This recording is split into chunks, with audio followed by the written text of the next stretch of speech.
Even though she was wrapped in heavy iron chains, Daenerys felt no fear at all from the three young dragons, who were not yet a month old. As they watched their mother suffer inhuman torment, the young dragon suddenly attempted to breathe fire for the first time. Realizing that things were going badly, the male witch quickly retreated, but as the flames from Rhaegar erupted, he was engulfed in intense dragon fire. In the end, the male witch fell to the ground in agony, turning to ash, while the extreme heat melted the iron chains around Rhaegar's neck. At this moment, Daenerys finally realized the terrifying power of her children. To punish the black fat man who had imprisoned her, Daenerys coldly ordered her subordinates to lock him in a deep cellar, leaving him to starve to death in despair. Then, she took her three children away from the city and embarked on a new journey. As Drogon grew larger, she was now able to easily catch fresh food in the sea and prepare grilled fish for herself. At this moment, Daenerys felt great pride in her children's growth, as she had harnessed the most powerful force in the world, a dragon capable of opposing an entire nation's army. However, what Daenerys never expected was that the fate of her three children would be extremely tragic. To deal with the seemingly indestructible army of the dead, Daenerys sent her young dragons into battle. Although they had begun to grow in size, they were only 1 year old, and due to their lack of combat experience, the youngest, Viserion, was struck by an ice storm prepared by the Night King. Blood spilled everywhere as Viserion tragically fell into the icy lake right before Daenerys' eyes. It wasn't until the battle ended that he was retrieved by the numerous whites, after which the Night King cast a spell on him, turning him into a terrifying weapon of war.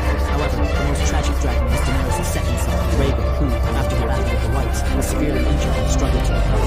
Unexpectedly, while at sea, they encountered an ambush from the enemy, and the sharp spear pierced through without warning. The blogger quickly plunged into the unfathomable depths of the ocean, and Daenerys, having lost 2 children in succession, was in a state of utter collapse. At this moment, she finally realized that kindness towards her enemies was cruelty towards herself. She had intended to take revenge for her children, but to protect her eldest son, Drogon, Daenerys ultimately chose to retreat. It wasn't until the conclusion of the Game of Thrones that Drogon began to reveal his true power, burning all the Iron Fleet at sea and destroying all the war weapons designed to kill dragons. Then, after Daenerys completely conquered the 7 kingdoms, the wheels of fate suddenly began to turn. In the end, Daenerys died at the hands of her beloved, feeling utterly lost.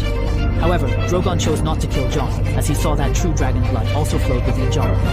Ultimately, in despair, Drogon let out a helpless roar against humanity, angrily burning the Iron Throne forged from countless blades, then picked up his mother's cold body and left the realm of human life forever, destined to live on in solitude.